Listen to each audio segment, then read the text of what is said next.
big milestone was reached over the weekend by the captain of the national team, Janine Van Wyk, Booth as she's known to her colleagues and her opposition. 100 caps, Janine, 27 years of age, and the first thing that springs to mind is soccer age. Yes, I started when I was 17, with the national team, when I was 17 years old, the senior national team. And it's been a great journey for me, a tough one as well, but one I'll never forget. And it's a major accomplishment for me in my career, reaching this milestone. So I'm really happy about it. It was an emotional day for me over the weekend. I was very nervous before the game, but at least with an experienced coach that we have, calmed me a bit down. So. After 99 games, you get nervous at the 100th game. Yeah, what was more nerve-wracking about number 100 than the 99 before that? Well, I didn't want to give a bad performance. So, you know, athletes do have their off days, and I really didn't want to have an off day on this day. So I was a bit nervous about that, but once I did my warm-up, I was good to go. Where's the big frame? Because we said, when I saw you, I said, Janine's going to bring the big frame with her jersey all signed, and then you came in empty-handed. Oh, it's such a beautiful frame, but it's so heavy to carry, and it's such a mission to put in the car, and so I really couldn't bring it along. Has it got pride of place in the house? Yes, of course, on my wall, bedroom wall. You put it up already? Yes, I did. Now, at 27 years of age, and what you've done already, debuted in 2005, you've scored a goal against Nigeria. That's also something that I need to really unpack there, because whenever anyone reads about you, they talk about that goal against Nigeria, the greatest moment in South African women's football. How great a moment really is it? Oh, it's one that stands out for me. Everyone asks me what is the highlight of my career, and it's got to be... Here it is. Let's take us through it. South Africa, Nigeria. We've never beaten Nigeria ever, and then Janine thumps that one top corner.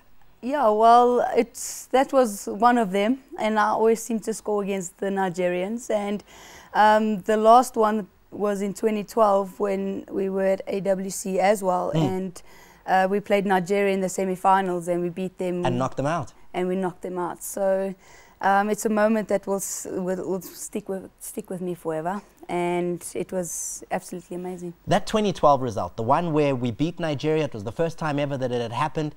Have we now overcome that as a women's side, that Nigeria are beatable? Yes. And we can do it more and more regularly? They're just 11 women like us. Yeah, I think any team is beatable. I mean, you just have to put your heart and mind to it. And finally, we have beaten Nigeria, because I don't get comments in the streets anymore. It's like, when are you going to beat Nigeria? Because we have now done that. So it's an amazing feeling, and we know that any team we're up against, if we're prepared well enough, we put our hearts and minds to it, they are beatable. I want to talk a little bit about how you got into football. And there was a quote where you're quoted as saying it was difficult in the beginning when you started, clash of cultures. And I thought, what is she talking about? What happened way back in the day for Janine Van Wyk when she started football? Well, I started at the age of 6, and I had to obviously play with my cousins and in a boys' league, as there weren't any girls' leagues back then. Really? Yeah. Not at all? Not at all. So I was really one girl that played in the league, and I had a lot of comments, girls shouldn't be playing soccer and so on. And I just loved the game. I just wanted to play and compete. And for me, I was a boy when I was younger. I wanted to always take my shirt off when I was playing with the boys and so on. And when I reached the age where I couldn't play with the boys any longer, I had to find myself a ladies' team to play for. And Fran Nielsen-Smith actually helped me find the team in Kwatema. Yes. So I had to join a team in the location, and you know, it was difficult for me to deal with the cultures and different languages, and they made me use, you know, fish oil on my legs for muti, and you know, I was young, I didn't know what it was for, but those are the things I had to that challenged me to, you know, just stick it out, and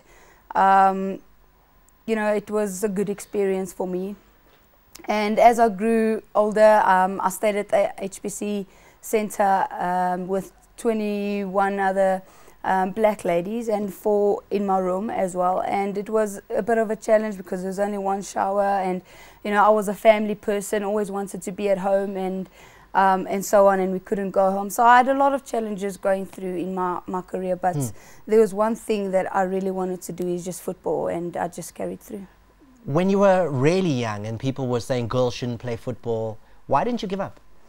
I had the family that supported me, and I really loved the game so much. I was always in the garden playing with my cousins. I never wanted Barbie dolls and any dresses for Christmas or over my birthday. I always wanted a soccer ball or soccer boots, and my family supported me in that sense. And whenever I had those comments thrown at me, it was always my family or my teammates, my boy teammates, to say, you know what, you are good enough to play with us, don't worry about them.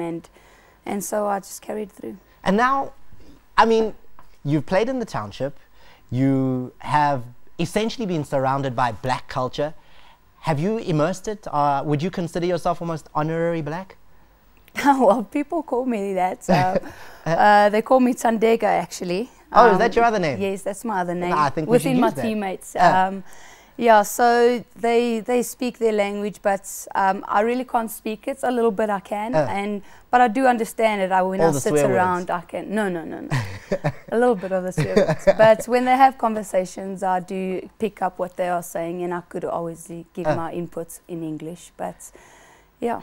Now, the final thing that we need to talk about with you is, and I don't know, how do I say this? So, you are a club owner, you play for your own club, you have an academy. I almost thought, was I reading about like Dr. Ivan Khoza here? I mean, who has so many different titles and bows to their string in football. Tell us, just give me a brief overview of your football life behind the scenes, off the pitch. Well, I concentrate fully on my football when I'm at home and not with the national team. I'm playing obviously for my team, but I'm just the face of JVW, as we call it. We have a girls. So it's JVWFC? Yes. That's Janine Van Wyk Football Club. So there's a football club, right? Yes. So we understand. So I have the Schools League, which JVW Schools League. So there's a JVW Schools League? Yes. Now where's that league? That's based in Gauteng at the moment. An entire league? Yes, entire league, 92 schools that are involved at the moment, and it's been running for 3 years. Was it named after you, just as an honorary thing, or did you start it? I started it, myself and my very good friend, Lauren Duncan, that is actually running the whole program for me, because I can't do it, I'm still playing. So I have someone that's really running it for me. She's doing a really good job. And it's just girls? And it's only girls, yes. So it's the Schools League and then the JVW Football Club. So we try and scout for young girls in the Schools League to come up to the football club, which is then a feeder to in the national team. And you have a development academy? That is the development, yes, mostly. JVW Academy as well? Yeah.